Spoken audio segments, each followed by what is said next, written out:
대한민국의 수도인 서울. 수도 서울의 역사는 600년이 넘습니다. 시작은 조선시대로 거슬러 올라가게 되는데요.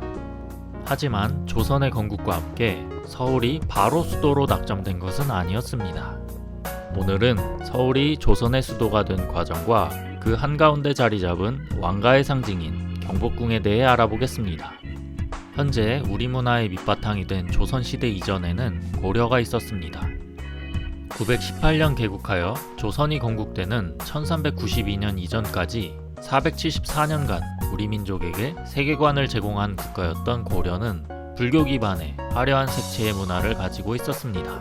하지만 14세기 말 모든 역사가 그렇듯 결국 내부적 부패와 정치적 갈등으로 서서히 몰락하게 되는데요.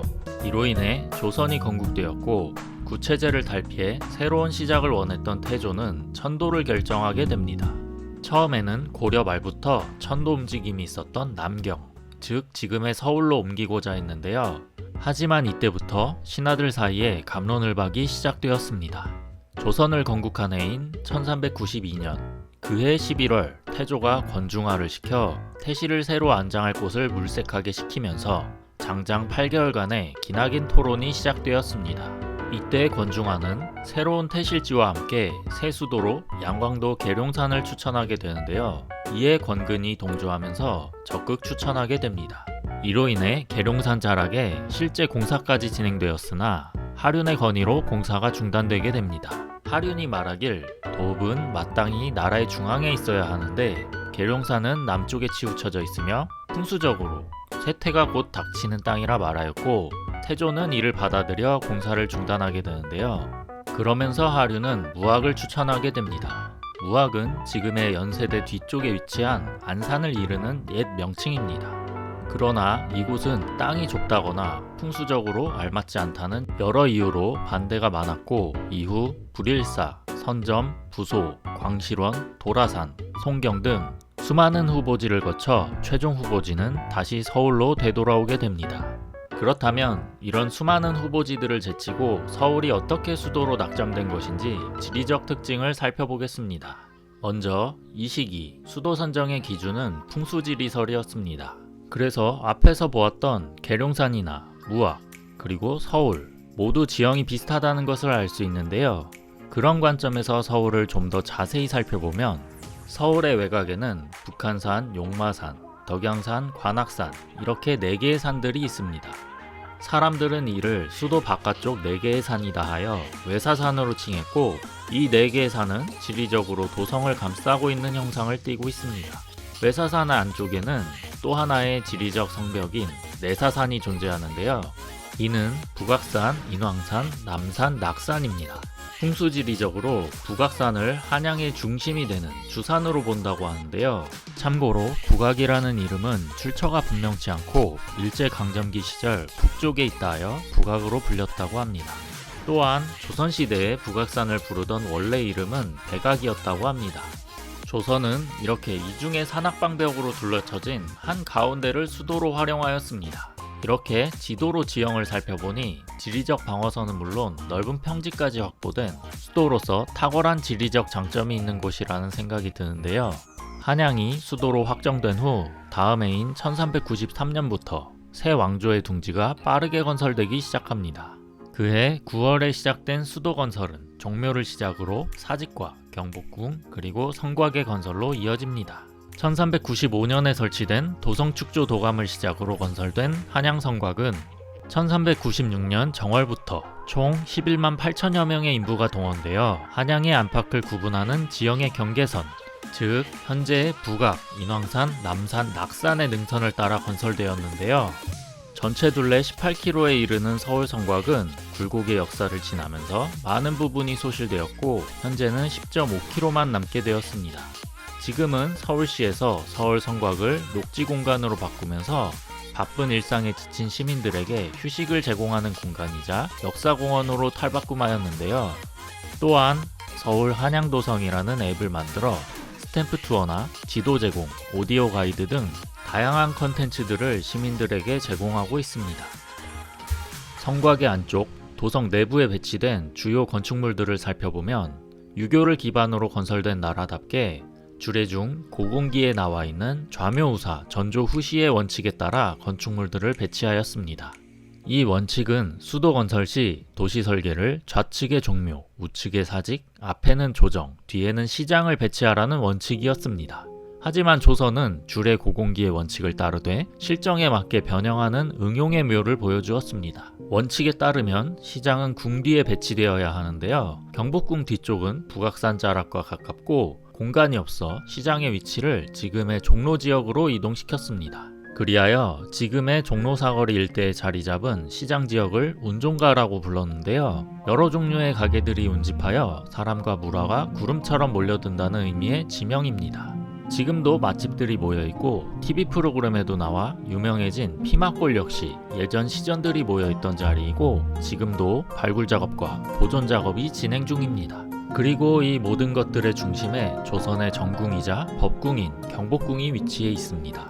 그런데 조선의 중심이었던 이 경복궁을 설계한 사람이 있었는데요. 그는 조선의 설계자로 알려져 있는 정도전이었습니다. 정도전은 철저한 성리학자이면서 실용주의자였습니다. 고려 말기 친원 정책을 반대하다 가게 된 두 번의 귀양살이를 통해 백성의 삶과 그들이 꿈꾸는 세상에 대해 배우게 된 정도전은 역성혁명을 주도했고 세왕조의 사상적 기반과 통치 이념 및 법 등 모든 국가 설계에 관여한 사람이었습니다. 또한 정도전은 수도의 건설과 왕궁의 배치 및 명칭 등을 정하는 일을 전담하게 됩니다. 먼저 경복궁이라는 이름부터 정도전이 장명하게 되는데요. 왕조의 큰 복을 빈다 라는 뜻을 담아 정궁의 이름을 경복궁으로 지었다고 합니다. 정도전에 의해 설계된 경복궁은 지금보다 규모가 좀 작았습니다. 지금은 7,400칸 규모로 임진왜란 때 소실된 후 흥선대원군 시기에 재건을 하면서 확대 재건한 것이고 원래는 5,000칸 규모였다고 합니다. 다만 지금까지 남아있는 그림들과 자료들로 유추해보자면 예전에는 궁궐내에 전각들이 꽉 찬 느낌이었다면 지금은 일제시대를 거치면서 많은 부분들이 훼손, 파괴되어 많이 빈 느낌이 드는데요.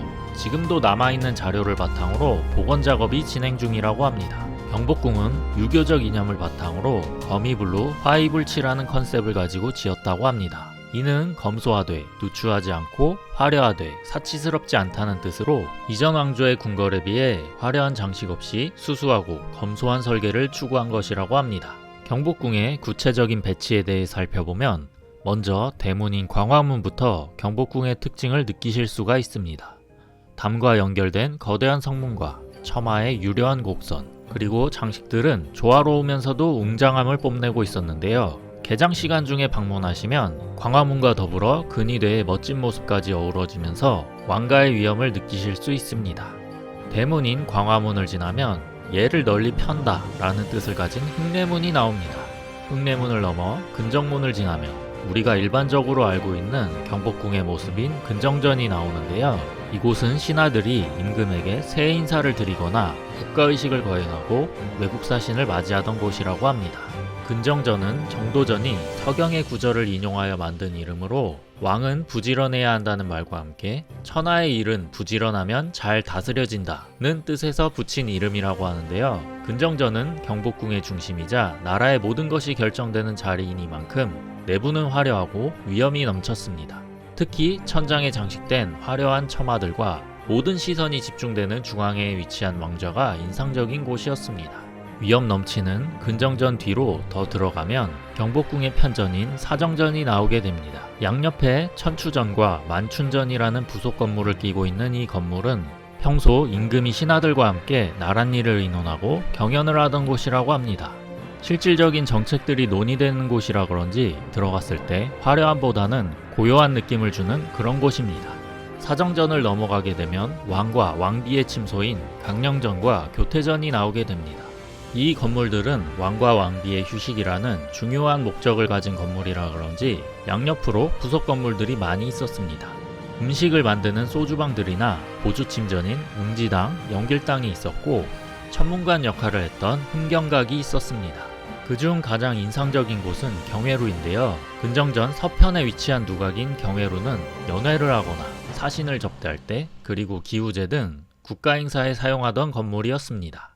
현재 단일 건물로서 대한민국 현존 가장 큰 전통 목조 건축물인 경회로는 연못을 끼고 있어 자연과의 풍경이 너무나 아름다운 곳이었습니다. 경회로 뒤편으로는 왕실의 장례를 주관하던 태원전이 있습니다. 임진왜란 이전에는 없었던 이 건물은 1860년 경복궁 중건 당시에 처음 지어졌으나 일제에 의해 헐려 그 자리에 일제 관료들의 관사가 들어서게 되었고, 그 이후 군사정권 시절 군대가 주둔하게 되면서 외부인 출입이 불가능했었습니다. 하지만 1997년 복원을 시작하게 되어 2009년에 일반에 공개된 우여곡절이 많은 건물입니다. 태원전 옆에는 경복궁의 후원이라고 할 수 있는 향원정과 취향교가 나오게 되는데요. 얼마 전 복원을 마치고 대중에게 공개되어 뉴스에도 나온 향원정은 팔각지붕의 정자로 바닥에 온돌시설이 설치되어 있는 특이한 구조를 가지고 있는 정자입니다. 같이 복원된 취향교는 경복궁의 맨 뒤에 위치한 건천궁을 향하고 있는데요. 건천궁은 1873년 경복궁 중건이 끝난 뒤 고종이 흥선대원군 모르게 국고가 아닌 사비로 지은 궁 안의 궁입니다. 그런 의미에서 향원정은 건천궁의 후원 역할을 하는 곳이었는데요. 그래서 취향교는 강령전 방향이 아닌 건천궁 방향으로 난 것이라고 합니다. 마지막으로 건천궁 옆에 위치한 국립민속박물관까지 가보신다면 경복궁 투어는 마무리됩니다. 눈 내린 겨울의 향원정의 모습은 우리나라만이 가진 독특한 고궁 투어의 백미라고 할 수 있습니다. 국립민속박물관과 주차장 및 부대시설까지 겸비한 경복궁. 이번 겨울 경복궁 투어 한번 떠나보시는 것은 어떨까요? 지금까지 조선의 천도 과정과 서울의 설계, 그리고 그 중심에 있는 경복궁에 대해 알아보았습니다. 시청해주셔서 감사합니다.